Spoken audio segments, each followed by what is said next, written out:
Okay, well, good evening, everybody. Welcome. Thank you for joining us this evening. We're going to go ahead and get started. The purpose of this evening is to discuss and provide an update of the Milpas Street Crosswalk Safety and Sidewalk Widening Project.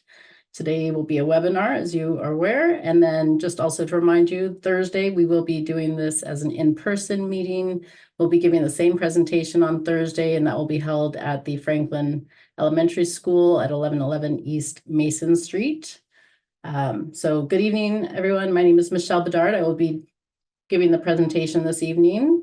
Also with me tonight is Jessica Grant, Supervising Transportation Planner, and my colleague Teresa Schoding, who will be providing the Spanish translation. If you wish to hear this presentation in Spanish, please select the interpretation button in the webinar screen. Hola, esta presentación puede ser traducida en español para Teresa Sodi. Puede hacer clic en el botón de interpretación si desea escuchar la presentación en español. Thank you. Also, I just want to let everybody know that there will be an opportunity for questions at the end of the presentation. So with that, we'll go ahead and get started.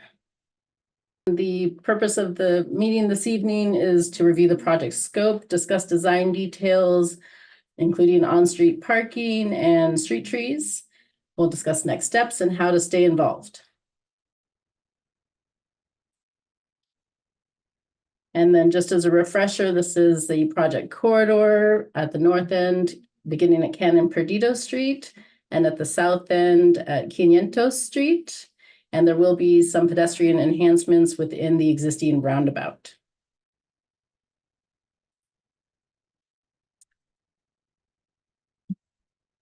So this is, again, this is there's the grant funded portion project of the project, which includes focus.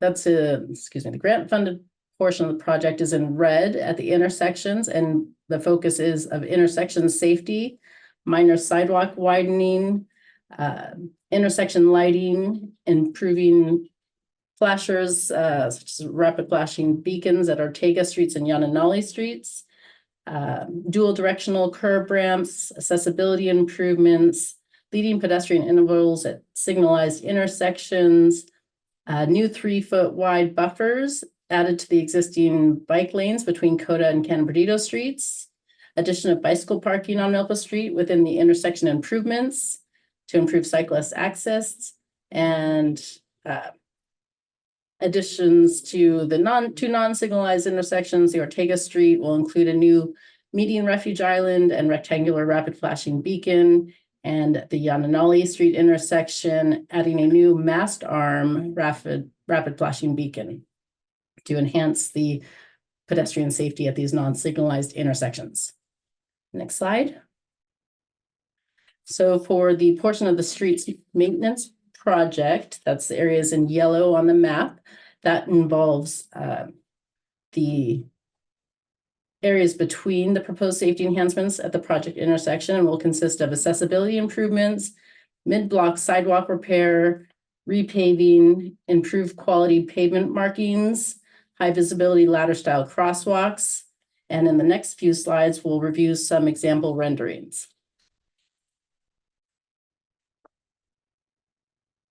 So for Canon Perdido Street at the north end of this intersection, this portion of the intersection the existing curbs will remain, and really what we're doing here is just the improved markings and high quality, high visibility ladder crosswalks. And Canon Perdido at the northwest corner is Bossy's, just for orientation, is Bossy's Kitchen. At the northeast corner is the food connection. And in this slide, you'll see the enhancements that include the new 3-foot buffer added to the existing bike lanes. Next slide. So this is Ortega Street at the north end of the, to the left. On this slide, you'll see the existing refuge media island at the north side of the Ortega Street intersection that has an existing rapid flashing beacon. At this intersection, we will be adding a new pedestrian refuge median island and a new rapid flashing beacon at the south portion of the island, at the south portion of the intersection at Ortega and Milpas. And again, on this image, you'll see the 3-foot wide buffers to the existing bike lanes. At the Coda Street intersection, you'll see at the Chapala Market at the northwest corner and Los Agaves at the northeast corner, and Big Brand Tires at the southwest corner, just for orientation. And this image, you'll see again widened sidewalks at the intersections and the transit stop at the southwest corner. In this image, you'll see the green painted bike lanes and conflict strippings at Coda Street for the westbound bike lane. That's part of the Safe Routes to Schools. It's a main corridor to Santa Barbara Junior High and into downtown. And just for discussion purposes, the area of the green painted bike lane adjacent to Los Agaves on Coda Street, that is an area of existing red curb where there's no parking. Next slide, please. So this is just again in rendering image. On the left, you'll see the before image, and on the right, the rendering with the proposed intersection enhancements. Again, the Coda Street bike lane, westbound bike lane to the junior high and to downtown, and the conflict markings in the intersection. Next slide. Oops, I think you skipped one. Coda Street view. There we go. This is again Coda Street. This is a view looking southeast. And again, just showing the intersection enhancements. And in this image, you can see some new additional street lighting. Next slide.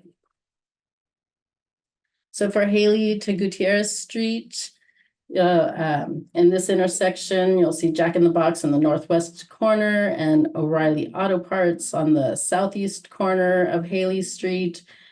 This intersection includes widened sidewalks at the intersections, primarily on the north side of the street, and then minor expansions to the south side of the street, as there's limited space within the existing, given the location of the existing building footprints.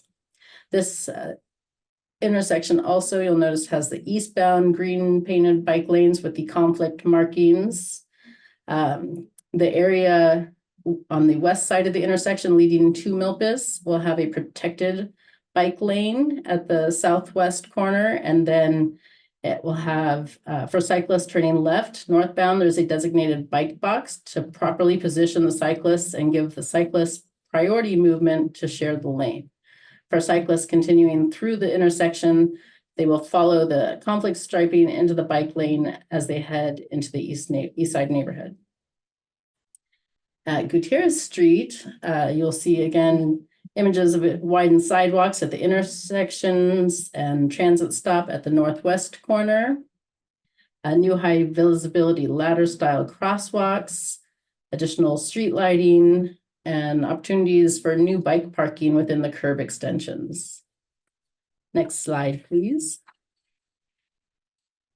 So again, like before, this is again a street level view, kind of looking plan view, aerial view, and then street level orientation, the before on the left, providing image of the existing condition, and the image on the right, providing the proposed condition. You can see the widened sidewalks at the intersection, again, the conflict striping and the bike lane at the intersection on the south side of the intersection, and new street lighting. Next slide. Montecito and Yananali streets. This, again, project highlights will just include the widened sidewalks at the intersections. And then, let's see, the high visibility crossway markings, new street lighting, and at the Yananali Street intersection, we'll have a mast arm rapid flashing beacon that will be new. Next slide. So again, this is a image of the before and after, before on the left and proposed on the right. You can see the proposed sidewalk widening at the corner and the mast arm rapid flashing beacons. And next slide. This is just a couple more views. This is looking west on Yananali Street across Milpas Street. Next slide. And one more at the Yananali intersection. This is looking north on Milpas across Yananali Street. And in the picture on the right, you'll see an example of the mast arm rapid flashing beacon. This is the mast arm versus the one at the Ortega Street intersection. The mast arm style provides greater visibility for pedestrians and drivers at the oncoming into the intersection. And at this intersection, it is currently under study that by the city traffic engineer who may propose a traffic signal. Next slide. At Mason Street and 500 Street, Mason to the north. Again, this is just a visual image. You can see the improved markings, restriping, the high visibility crosswalks, restripings, and with the sidewalk curb extensions at the intersections, the opportunities for new street trees, greater area for existing street trees to remain, and opportunities for potential bike parking. Next. So for, again, Mason Street, this is the before on the left and the after on the right, giving you examples of what the intersection will look like with the high visibility ladder style crosswalks and new pavement markings. Next slide. This is again the image at Mason Street. This is looking south on Milpas to the Mason Street intersection. Again, you'll see the widened sidewalks at the intersections, new striping and high visibility ladder style crosswalks, and opportunities for trees, greater areas for existing trees and potential for new trees within the improvements in the intersection, and also possibilities for bike parking. Next slide. So in the next couple slides, we'll just go over more of a simple graphic, more like generic graphic, what that might look like and some design considerations. So the length of the intersection improvements and the trade-offs. And so essentially curb extensions are primarily located within areas of existing red curbs, and does not alter the existing on-street parking. In design, the curb extensions may be longer or shorter. Longer intersections allow for more room for existing street trees, expanded area for new street trees, more room for comfort for transit users at bus stops, and opportunities for bike parking and other items within what we call the furnishing zones, and that's the area between the street and the sidewalk. So again, on this image on the left, these are two graphics, the same intersection at Mason and Milpas, and yeah, we're circling here. That's an example of a proposed short curb extension where it will remain, the on-street parking will remain, and the image on the right would be an expanded, longer curb extension, which would lose one parking space on the street, but provide a greater area for the existing street tree to remain. Next slide. So again, design considerations. Now we're looking at the Coda Street intersection. And for the Coda Street intersection, again, in this graphic, you'll see the longer curb extensions will allow for opportunities in this intersection, opportunity to add new street trees. And then so the image on the left is the existing potential, and the image on the right, you can see where it has a blue dot, would potentially allow for an opportunity for planting of new street trees. And we will have a survey at the end of the webinar, and the survey will be available at the in-person meeting on Thursday. The survey will ask questions regarding the design considerations for on-street parking and street trees. Next slide. So that was a brief background on the proposed physical improvements to the intersections. Now we'll get into the conversation of the street trees. So we'll discuss the process for tree analysis, criterion for tree removals and timing of tree removals, tree planting opportunities, and future tree sidewalk maintenance on Milpas. So, and just as trees are an important focus of the project, we were very methodical on the evaluation of the street trees. And with grant funding, that allowed us to proceed with tree analysis with a certified tree arborist to review tree health, a certified accessibility specialist to review accessibility, and the traffic engineer to review potential sightline issues. And we'll cover each of those in the next few slides.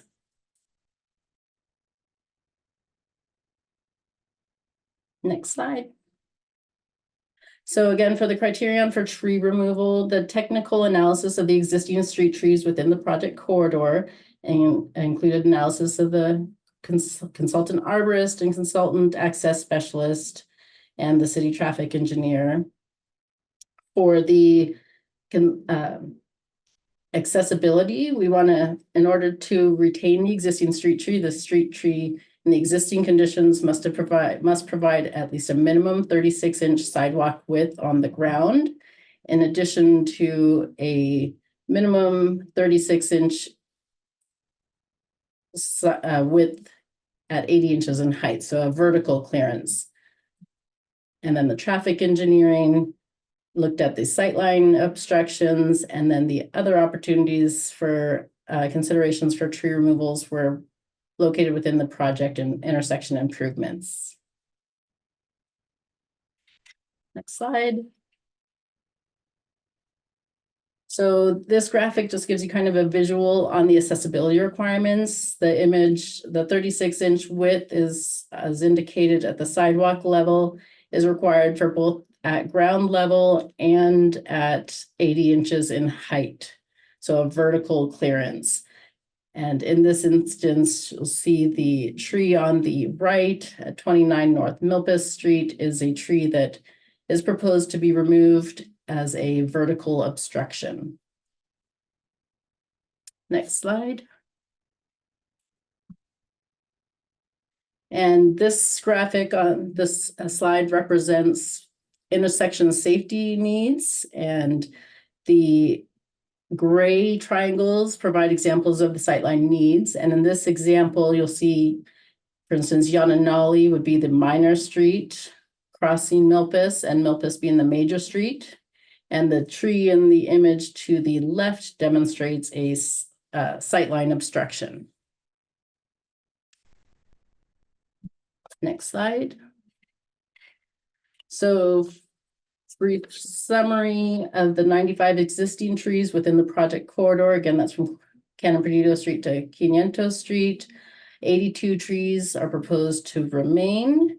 13 trees have been identified to be removed, 8 of which are safety issues that either are a sidewalk width constraint, vertical constraint, or a sightline constraint.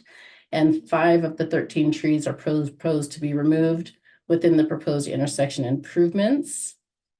During the tree analysis, staff identified approximately 37 locations for new street trees. And the next few slides provide photographs presenting issues of the trees proposed to be removed. Next slide. So these are the 2 trees that are proposed to be removed, as they represent a sidewalk width obstruction where the sidewalk width on the ground is less than 36 inches in width. As you can see in these images, these trees also have had some ongoing issues, and we've been trying to maintain the accessibility, and that's what the existing, you can see the asphalt repairs have been done in both of these cases. And next slide. So in this slide, you'll see the 3 trees, the 3 existing ficus trees proposed to be removed that represent vertical height clearance issues. So again, this is where the 36 inches, essentially a clear space in the air at 80 inches in height, also has to represent 36-inch clear width. And these trees have been identified as having not meeting that requirement and therefore need to be removed for vertical, for accessibility for vertical obstructions. Next slide. These 3 trees are the trees that have been identified for sightline obstruction, as previously discussed. At the intersections, we need to have the sightline needs to be maintained, and that's to protect and provide safety for both drivers and pedestrians and cyclists. So oncoming drivers can see pedestrians and cyclists approaching the intersections on both the side streets and on Milpas Street. Next slide. And these images represent the tree removals proposed to be removed within the proposed intersection improvements. So there's 5 trees here proposed to be removed. 534 North Milpas Street, the first image on the left, 502 North Milpas Street in the middle, and 523 North Milpas Street at Big Brand. And 732 North Milpas on the left, and 402 North Milpas on the right. These tree removals also give opportunity to, within the intersection improvements, also allow opportunity to provide more strategic planting of new trees and allow areas for greater improvements of pedestrian safety, accessibility, opportunities for bike parking and any other furnishings we might have in this, what we call a furnishing zone. Next slide, please. So this is just a visual graphic to kind of give you a key of where the trees are proposed to be removed within the project corridor and the reasoning. You can see they're color coded. The trees in gray are the trees proposed to be removed within the intersection improvements. And the color-coded trees in kind of the gold color are the trees that have been identified as having sidewalk width obstructions. And that's again where the sidewalk width on the ground does not meet a minimum 36 inches in width. The trees identified in yellow are the trees identified as a sightline obstruction. And the trees identified in blue are the trees identified as a vertical obstruction where they don't meet 36-inch width clearance at 80 inches in height. Next slide. And this image represents kind of the whole project. You can see the existing trees proposed to remain are in green. The trees proposed for removal in the slide are all in gray. And then the trees, the blue dots represent the 37 new planting opportunities. There's actually 42 dots here. That includes the 5 trees proposed for removal within the intersection enhancements. Next slide. So for the future, the focus, we just wanted to relate that as the street trees are an important part of the project, we want to bring to your attention that the project will continue to review the tree maintenance, sidewalk maintenance, and some of those we may anticipate asphalt repairs, as you saw in one of the prior images, adjacent to mature trees that are proposed to remain. And then we will continue to maintain minimum 36-inch sidewalk widths at vertical height clearances. Next slide. And so in this image, again, on the left is an image of an example on Milpas Street. This is an existing ficus tree that's proposed to remain. And you can see where there was some prior asphalt improvements at this location. And the image on the right, not in the Milpas corridor, but just an example of another location citywide. This is at 11 West Cannon Perdido Street, fronting the Paseo Nuevo Mall on West Cannon Perdido. Again, asphalt repairs at an existing tree to remain. Next slide, please. And so as we move forward with this project in the application process, we also have to go through the Street Tree Advisory Committee, which will be held on November 6th. And we will go through the Parks and Recreation Commission that's scheduled for November 20th. Both of these are public hearings with agendas, and the time and location details will be posted to their respective websites. We encourage everybody to attend these public hearings and provide your comments. We will also return to City Council to provide a project update to council members with timing of tree removals and installation of new trees. I just also wanted to add here, the proposed tree removals have not been determined yet. That will be part of the next steps as the project proceeds through these two discretionary review processes. Next slide. And that concludes the presentation this evening. So I just want to let you know how to stay involved. The first is the project website, and the second is the project emails, milpas@santabarbaraca.gov. And we encourage you to attend and continue to attend public hearings and these community meetings. So I'll go to next slide.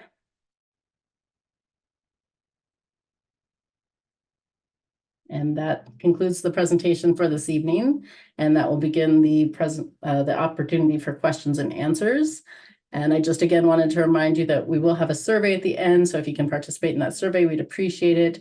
And again, a reminder that we will hold this same presentation will be done in person on Thursday evening at 5:30 at Franklin Elementary School.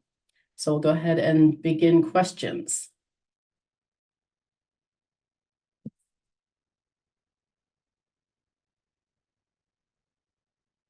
All right, let's see. Yeah, thank you everyone for joining us tonight. So far, I believe we have at least one question. Give me a minute. It's a long one.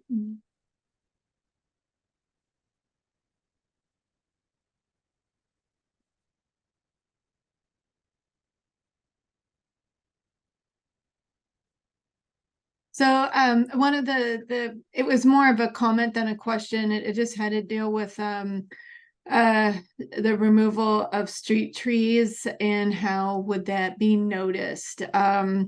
Again, through all of the community outreach efforts that we've done dated back to 2019, we have anticipated some tree removal after having the technical expert review. We now know how many trees are involved. Again, it's the 13 out of the 95 trees in this corridor just north of the roundabout to Cannon Perdido Street. In addition, when this goes to the street tree removal, or it's a street tree committee for the removals, there's standard noticing with that, and there's also the noticing when it goes before the Parks and Rec Commission. And of course, just with these outreaches, we notice both electronically through media releases, through the City News and Brief, through Nextdoor, and we also have meeting information that we post on sandwich board signs and then on the project website as well. But if there's any other notifications, so we also send out through Parent Square and then also with various stakeholders. So if you're a member from like the of Move Santa Barbara County, or if you're a member for the East Side Society, etc., there's additional messaging through that, and we appreciate our stakeholders getting the word out as well. All right. So the next one of the questions is thank you for the safety focus for Milpas. Are there bus stop improvements planned also within the project? And yes, that's a big part of the improvements is to have the widened sidewalks right at the bus stop locations. As you know, A lot of the bus stops along Milpas are very cramped. There's not a lot of real estate, and so proposing to have more room. We're working closely with MTD just to make sure that all of the meeting all of our standard requirements, etc. The next question, let's see.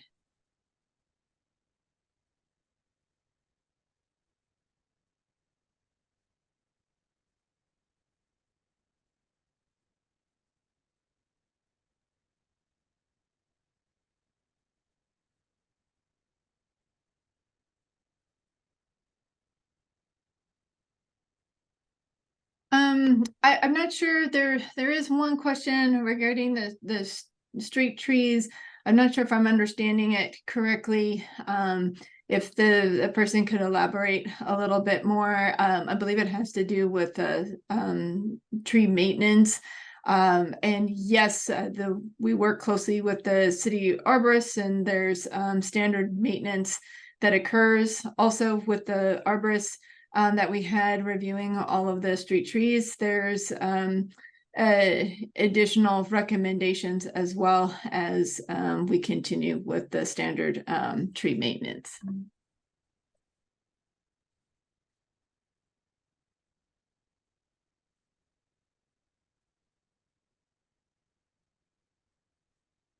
All right, the next question was explaining the bike box. Let me get to that. That's on Haley.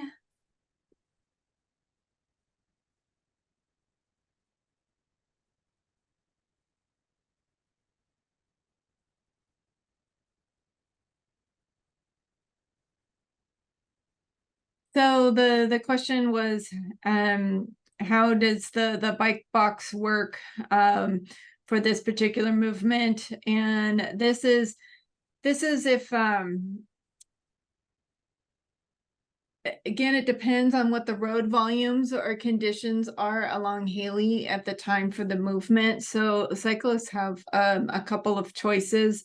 And unfortunately, we are just zooming in on the intersection. So before a cyclist could navigate to the left turn lane and turn left on Milpas.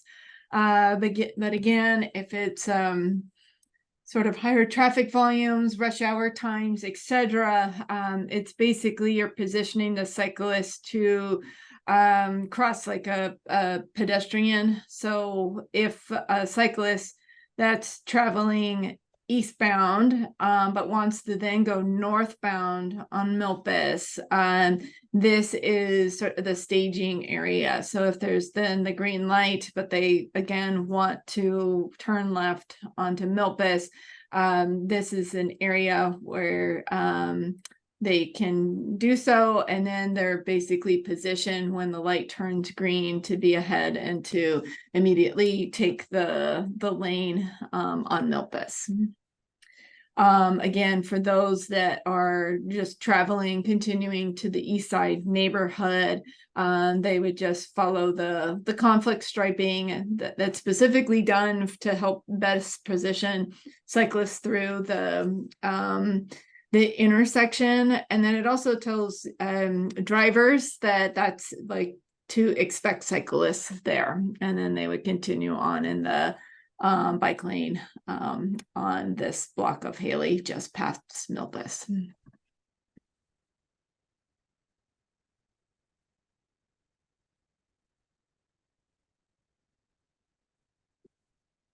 So question was just with respect to lighting Milpas and Montecito.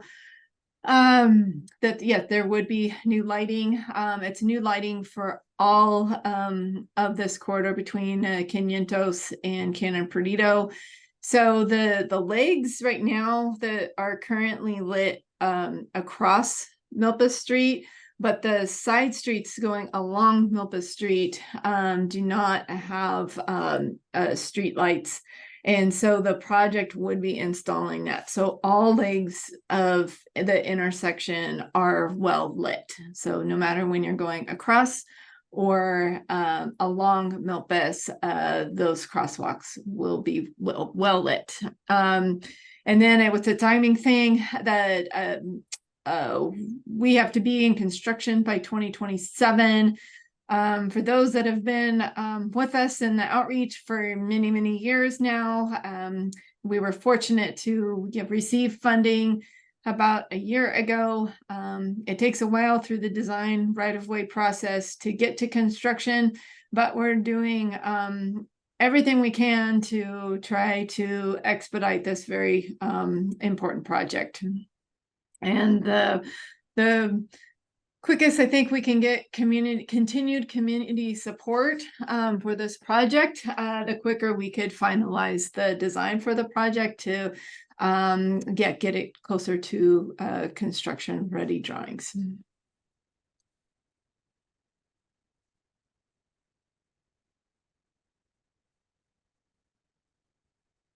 One question, it's just more of a comment about the street tree removal.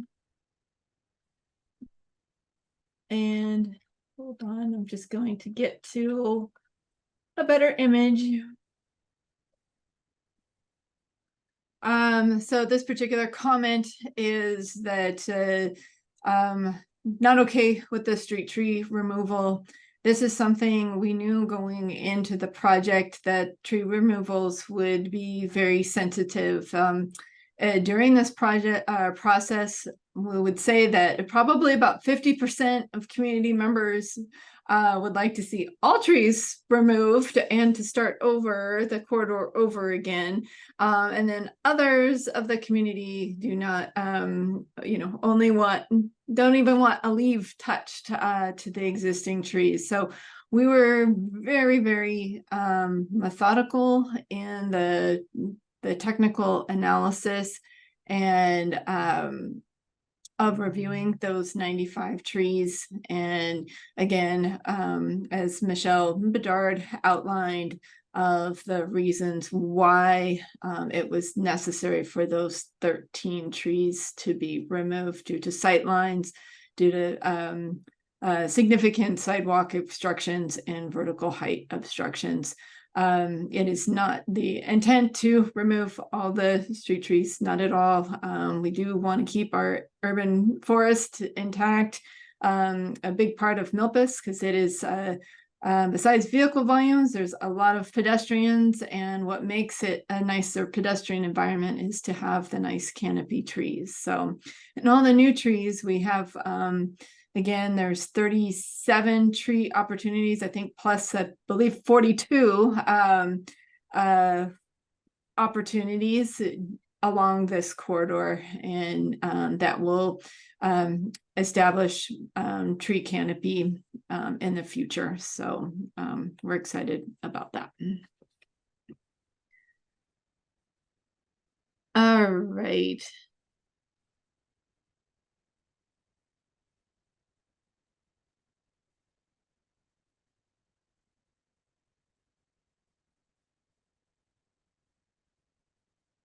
Let's see.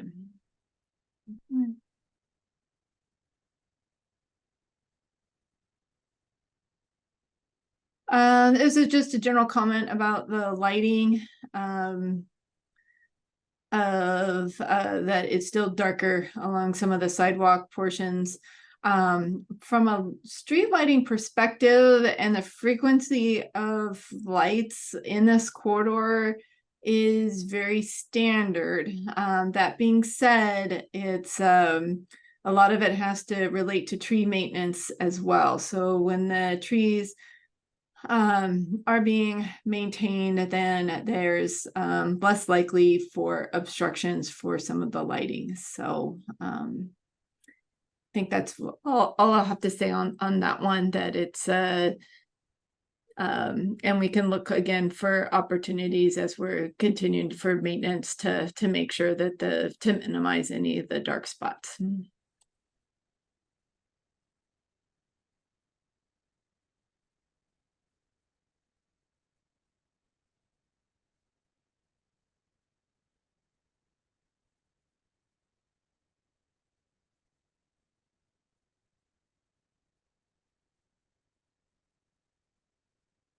There's a question about has there been any discussions for the on-street parking for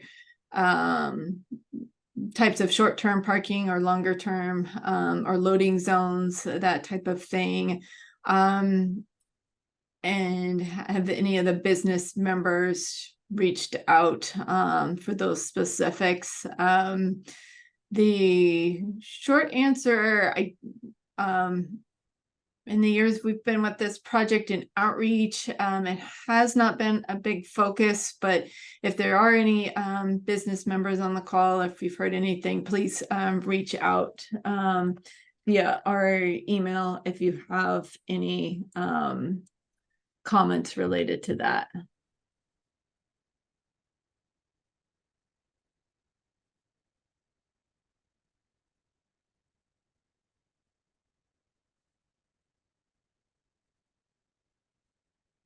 There's one question: will there be sufficient parking on Milpas from the south end to the north end? Will it be safe for cyclists? So do you want to go back to this graphic here? Generally, we're trying to minimize any loss to on-street parking.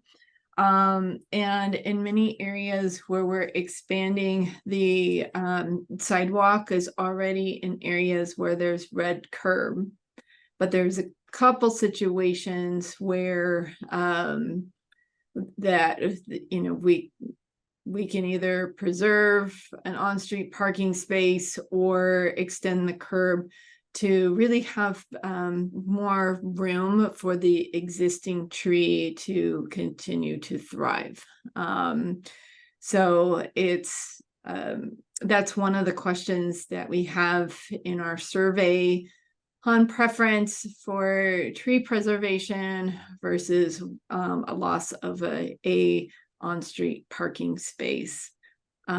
We will again have this presentation on Thursday to continue to have additional information or to gauge community interest on the curb alignment, and that happens at a couple of the intersections. So one of the ones that Michelle went over was at Mason and Milpas. Again, there is one on-street space right here, but this is a nice opportunity to expand the planter area. It's a little hard on these drawings. The curbs, and when you go to final design, would be a little bit different in the way that it's shown, but really at the end of the day, it's to try to get a better planter area. As you know, many of the existing trees along Milpas have very, very tight corridors, and so some of this alignment could really benefit the trees. And then another one where we know we have to let's see, or there's keep a parking space, or we can remove a parking space to again have an opportunity for a new tree. So that's again something that we would like community feedback on. You don't have to answer tonight. We do have it part of a survey question, but feel free again to reach out to us via email at milpas@santabarbaraca.gov. And then for cyclists, this has been a long conversation about the cycling on Milpas Street. There's a long history for better biking facilities within the East Side community and from the East Side community to and from downtown. Again, the Milpas is a very vehicular dominated street as well, just because this corridor connects to freeway on and off ramps. And so it was a big desire for the community to have a separate but parallel bike facility that's not as vehicular dominated. So that was constructed ahead of this project, and that is along Alisos Street. There will be some bike improvements to the existing bike facilities, and to add some additional buffered bike lanes. So this is like an example where there's already on-street bike lanes on Canon Perdido and De La Guerra, actually onto Coda Street, and those would be buffered bike lanes to provide a little bit more relief from the vehicles.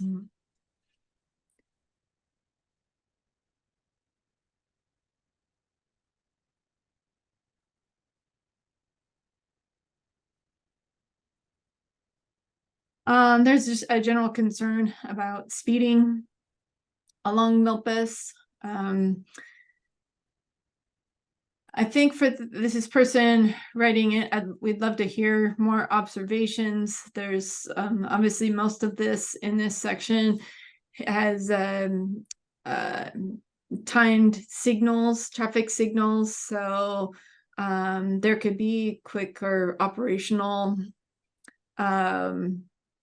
changes to traffic signal timing, etc., to minimize speeding. But if you the person writing this comment, if you could follow up in an email, as far what always helps us is times of day that you might notice speeding vehicles, that would be helpful. Thank you. So we could look into that further.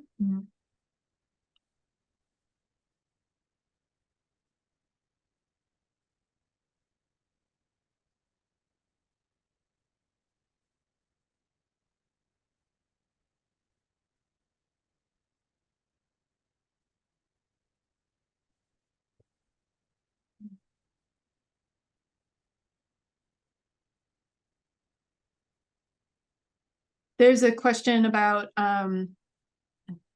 connecting, it has to do with during holiday times for connecting to the existing light infrastructure. I'll follow up with you on that one.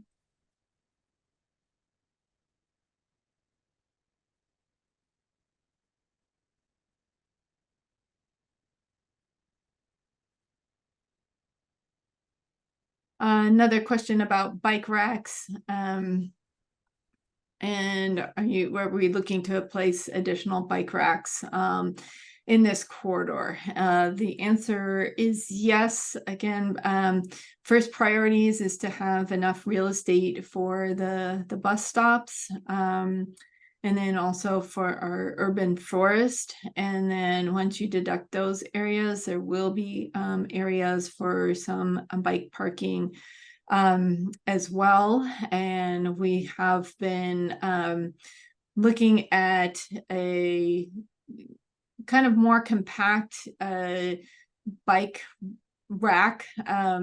Our hitching posts that we have right now in the community don't even meet our current access and parking standards. We need to have a nice 2-point rack, but that is something our design team is looking into to make sure that we have the right layouts. And then also for the city's public bike share as well, for opportunities for that with some of the widened sidewalk areas.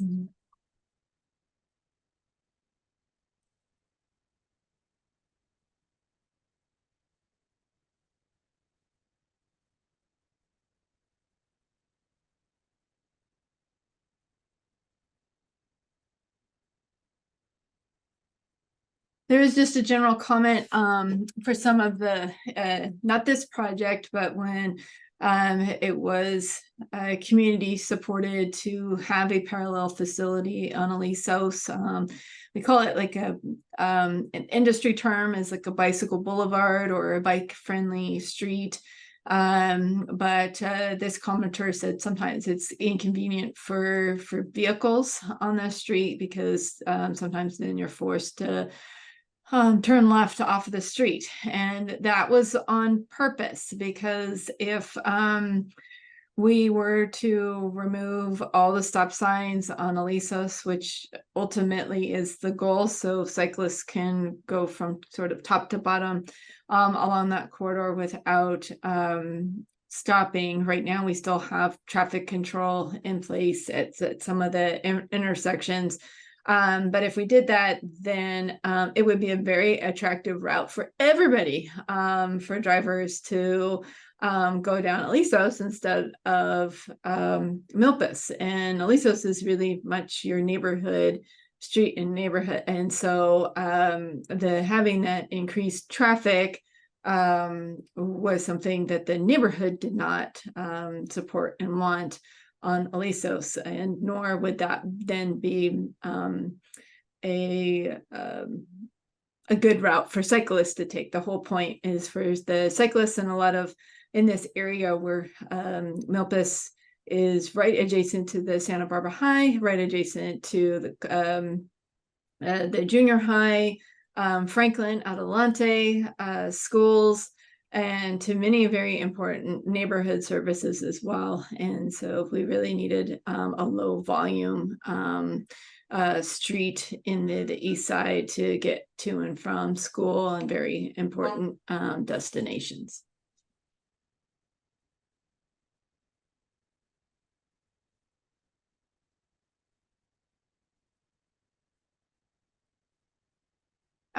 There's a question about ramp style choice for this project, and without going in all the details of ramp selection, that's something that we're working closely with the design team on.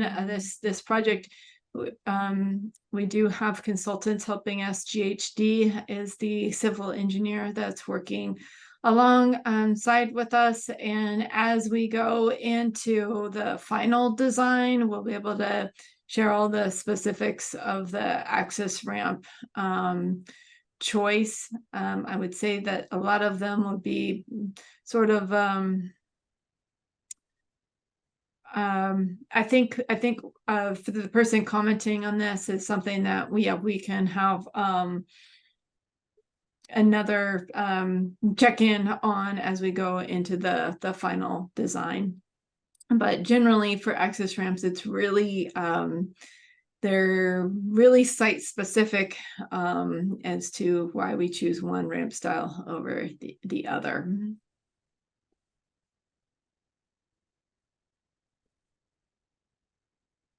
I think there's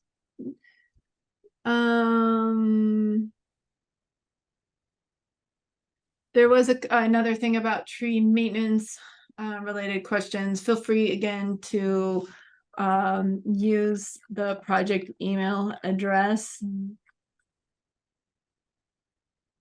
at milpas@santabarbaraca.gov if there was something specific that you had questions about. It sounded like that there had been maybe a complaint submitted and there wasn't a response.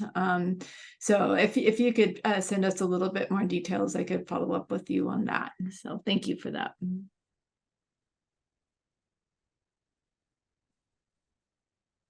All right, and then the next question, let's see, will you have a dedicated bike lane? The current shared bike lane is dangerous. There isn't I think I need more information from the person who made that comment. Bike lane by description is dedicated, and what would be a shared use lane that would be like with pedestrians and cyclists, like a multi-use path. Those are examples of like our Cabrillo, along Cabrillo, the Beachway, and then along Las Positas and Modoc roads. Between Las Positas and Modoc to Henry's Beach would be some of the examples of a shared lane.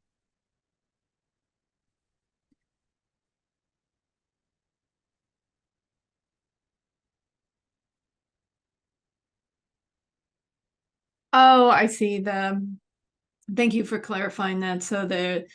So there are portions of Milpas Street that cyclists do have to share the lane with vehicles.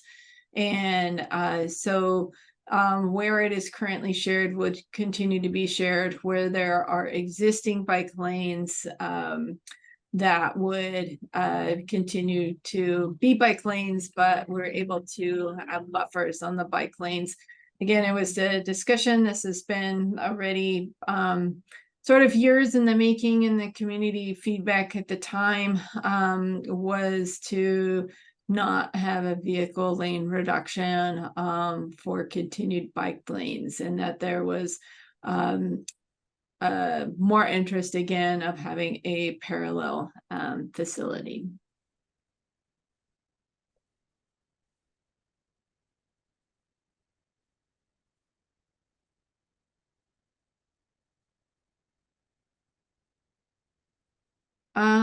Good question on for the sidewalk widening. Would that bring in more illegal food vendors, and how will the city handle that? Appreciate the question. I don't have a immediate response. I actually need to look at the fine language for that. It's something that I need to do a little bit more on the research, but I think with these being right at the intersections and really having critical sight lines, that they should not be allowed to operate at all at any of these widened areas. That being said, it's something that I'll check with the city attorney's office and city administrator's office on to ensure that we, yes, are not creating large vending areas.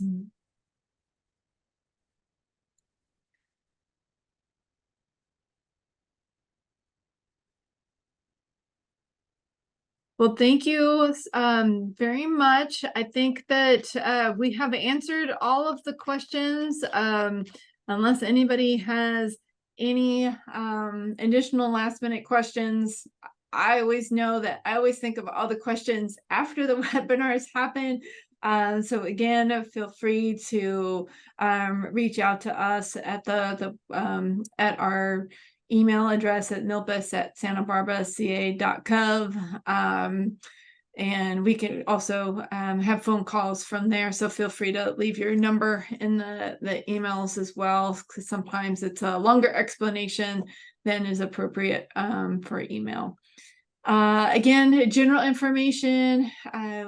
We had a lot of people on the call tonight, but feel free to let the businesses and the residents feel free to spread the word. We will post the webinar on the website as well, and that literally just takes us a few days just to get it processed to be back up on Zoom, and then we can share the slides. Again, the tree removal related ones are already on our webpage as well. So with that, I don't see any more questions. So thank you so much for spending your evening with us tonight. And if you have any more questions, of course, feel free to come to the Thursday meeting as well. You'll see it's the same content, but yeah, feel free to come, or let your neighbors know about that. And that's at Franklin Elementary School in their auditorium area at 5:30. So have a wonderful night, everyone, and we will be in touch. Thank you.